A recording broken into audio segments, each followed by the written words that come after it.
Hey, good morning. Sorry I'm not with you, but Brendan's there today. And in order to make this lecture work, uh, got to do it in little pieces so that it's small enough for me to be able to download.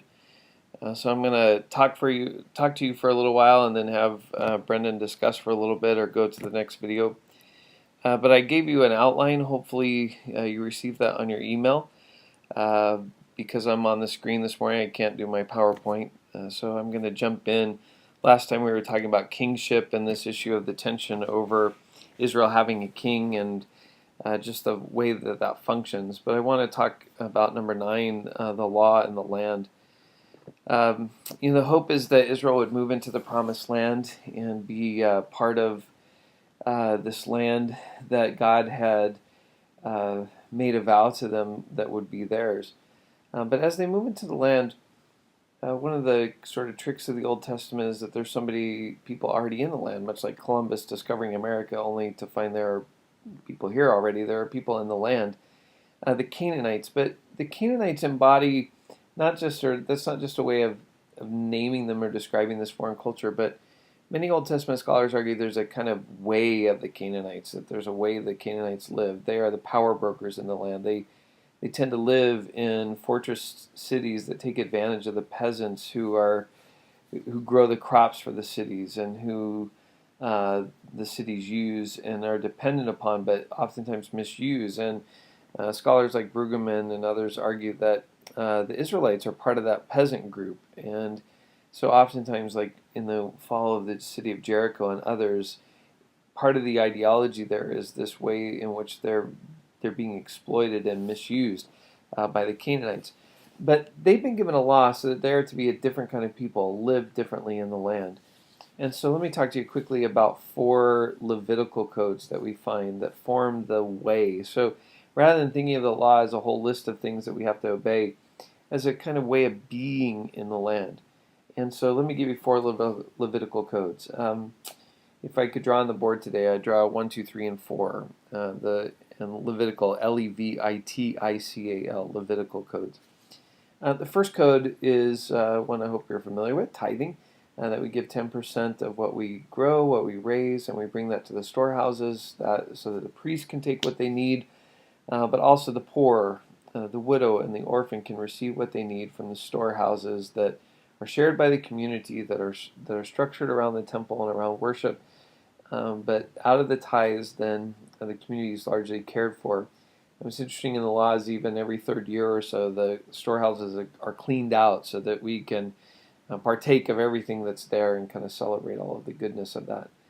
So that's tithing. The second code is the code of gleaning. Maybe we're less familiar with Gleaning.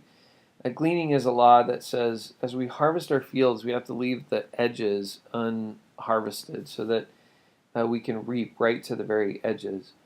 Or so that we don't reap to the very edges, and we cut the corners real wide. And there's even laws that say as we go to the storehouses, if things fall off of our wagon, we have to leave them there on the road, so that the alien, the sojourner, the wanderer, the people that we encounter, that they can receive what they need out of the gleanings of our fields and all the gleanings of our life. Just a quick story. I have a friend who is very wealthy and is the only heir of this major business that his parents developed, and he's the only child and he's never been married, but devout Christian who got convicted by the gleaning laws, so much so that he always carries around in his pocket 5 crisp $100 bills, even when he goes jogging, in case he encounters somebody who's in need. And he has wonderful stories. I mean, we used to go to dinner with him all the time, and I can't tell you all the number of times where he's left a very generous tip, but by the time the meal was over, we knew the life story of the waiter or waitress. It's just kind of the person he is, and I would watch him as he would go over and talk to the waiter or waitress and say, "Thanks for sharing your story about being a single parent or trying to get through grad school or other things." And he would say, "I left you a tip to share with everybody, but I just out of the kind of abundance of my life, I wanted to give you a gift to bless you." But he just kind of did that and does that on a regular basis. Great friend to have. But that's the way he's tried to embody these gleaning laws. The third law is are the Sabbath laws. So every seventh day we take a day off. There's a kind of rhythm to our lives, um, and that's important that we have that kind of rhythm. One of my favorite political bumper stickers of all time. When Gore ran for president, he chose Lieberman as his running mate, who was Jewish. And there was a bumper sticker that said, "Gore Lieberman, we'll work for you 24/6." One of my favorite bumper stickers. Um, but out of that, then you have this rhythm, but then that turns into the sabbatical year. So not only every seventh day, but every seventh year, we take a whole year off. We let the land take a break.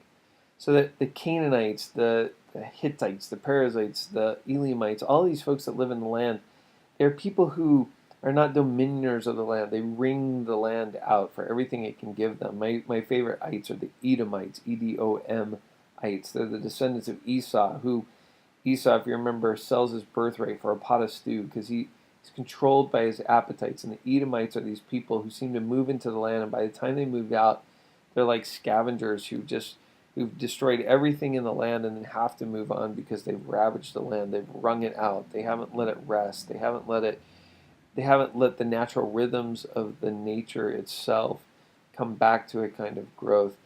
So that the people of Israel are going to be these people who take a Sabbath day, but also Sabbath year. There's a different way of being. And during the Sabbath year, you're going to have to share with each other. I mean, there's no way for everybody to make what they were making. And so there's a communal life that's built into that. So again, we've got tithing, we've got gleaning, we've got Sabbath.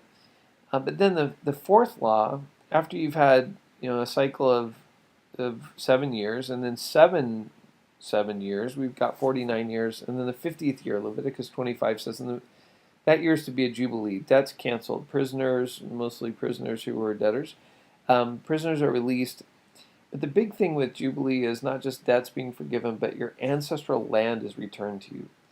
So that there's this kind of economic thing that happens. Over a 50-year period of time, people lose their land. And you may have to sell to your neighbor, and your ancestors work on the property, but you can say, it's year 36. Keep working, keep having children, keep being faithful, and in 14 years we'll have a do-over. We can get our land back. I used to love to tell this story or share this when I lived in Oklahoma because of Oklahoma, they gave the land away in the Great Land Rush of 1889. They shot off the gun, and everybody ran out and got their equal parcels of property. Those of you who are football fans, OU, the University of Oklahoma, their mascots are the Boomer Sooners, which are the people who snuck out the day or two before the gun went off. They went out before the boom and went out and hid and kind of selected their land ahead of time. I've always found it ironic that a school that's been on probation that many times took their mascot from the cheaters in the land rush, but maybe you should have thought about that. But they went out and claimed equal parcels of property. But then what happens? The Dust Bowl era, life changes. Those people lose their land. The oil boom comes, and there's 3 or 4 people that own most of Oklahoma. But this idea is every 50 years then, and think about it, historically speaking, 1889, that's only a couple of sabbatical cycles away. This rhythm was that every once in a while people would get a do-over, that there would be a different way that the Israelites would live economically in the land, a different way that they would be in the land. Which then translates into when we get the New Testament, Jesus will say he is the way. He doesn't just have the way.